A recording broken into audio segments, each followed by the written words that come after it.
Lara as an icon to the younger generation, she's great because she is that kind of clean living, all-round good person.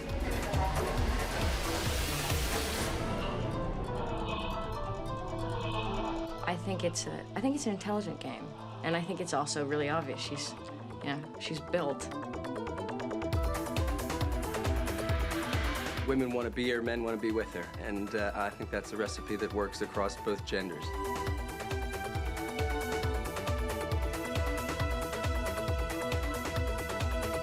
A video game for us is about escapism. It's a way of people maybe being something that they couldn't be in real life.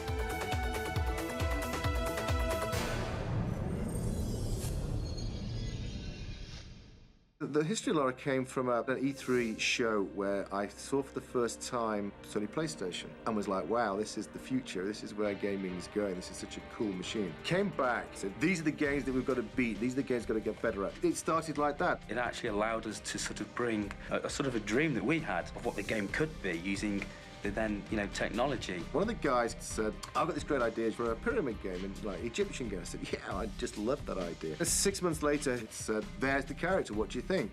Very cool, but Indiana Jones, and it was this male character. And I said, where's his whip? We're gonna get sued. We need to change it. Literally a week later, I changed it, and there was Lara.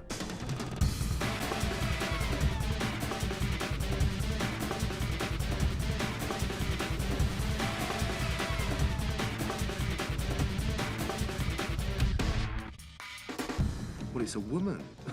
You've gone from a man, and now you put a woman there, you're going mad. And I said, no, it's going to be really cool. She's got to do so many different things that men can't do.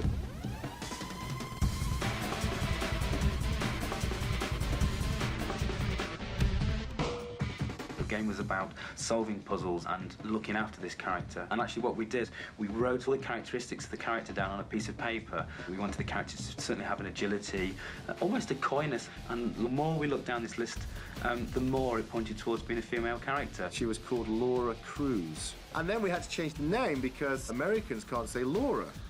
Laura like an English Laura. And they kept going, Lara. We go, there's Laura, no, it's Lara. And then Cruz didn't work. Our perspective as English people is that the American people like a lot of our history, a lot of the things that England has that we take for granted. And we thought, well, let's really utilise that. That's why we changed her name from Lara Cruz, because to us that sounded more of an American name, to Lara Croft. And Tomb Raider was born from that.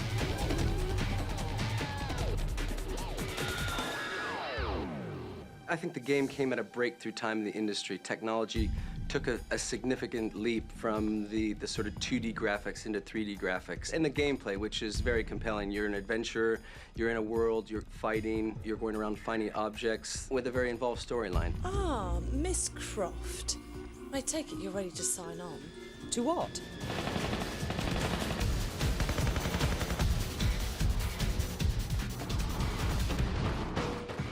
The timing for Lara was so good because there was this whole shift in the demographic of what was happening, if you like, in the whole female movement. We knew that we wanted this character to be something other than a person that carried guns and just shot things, because that wasn't what the game about. All of a sudden, the women were far more confident in what they wanted to do, and sort of, why, guys, you are no better than we are. We can do what you guys can do, and hey, get out of our way because we're coming through.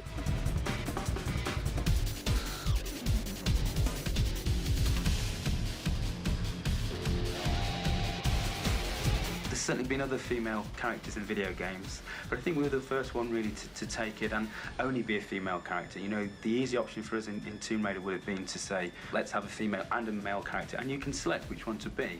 But we thought this was key to the game, being a female character, that the male players would relate more to the character. They'd feel more in keeping. They wanted to nurture Lara and make sure, that she was protected and that she could survive the ordeal that was facing her.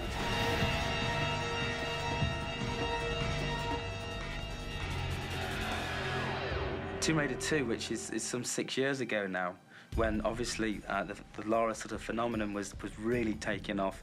There was almost a feeding frenzy around for what we were going to do next with Tomb Raider, and lots of people were actually asking and assuming that we were going to go off and do almost a computer-generated movie along the lines of sort of Toy Story, and I think they were very popular then.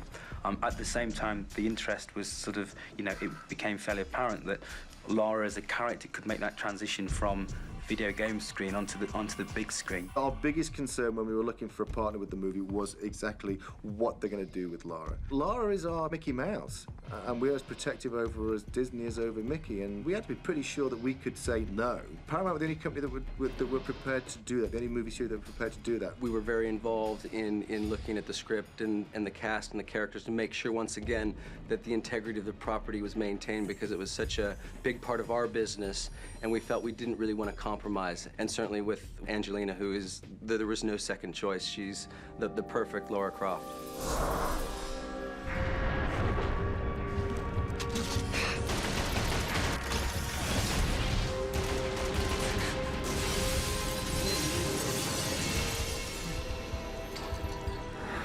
In my opinion, I don't think they could have got anybody better to be Lara Croft. She has so many of the sort of attributes that we've always thought Lara. She is a very strong-willed person. She really just also got a very soft and feminine side. Angelina Jolie has all of those attributes. She really took it to heart. She accepted everything, all the challenges.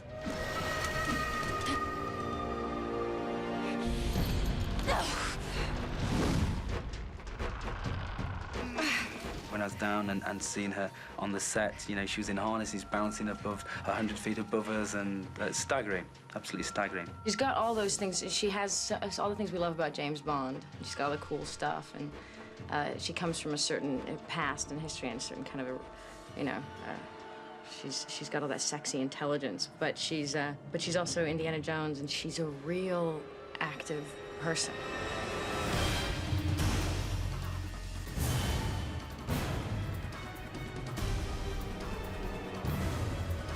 The game and the movie are two different things. It just so happens that the movie is using a star of the game. Whereas at the moment, we're working a lot on what we're calling next generation Tomb Raider. And I think that the time has come maybe for Lara to meet other characters and interact with other characters, and other characters playing much more of a part of Lara's adventure. The character that you see on the screen will be sharper, will have better animation, and once again, your association with realism will be much better because of the technology. Listen, the great thing about Lara is she can have a tuck and a lift and no one even notices. So she's, in 30 years, she's still going to be around. But who knows, she may get married and have children. There'll be Lara, the daughter. Can you imagine? That would be great.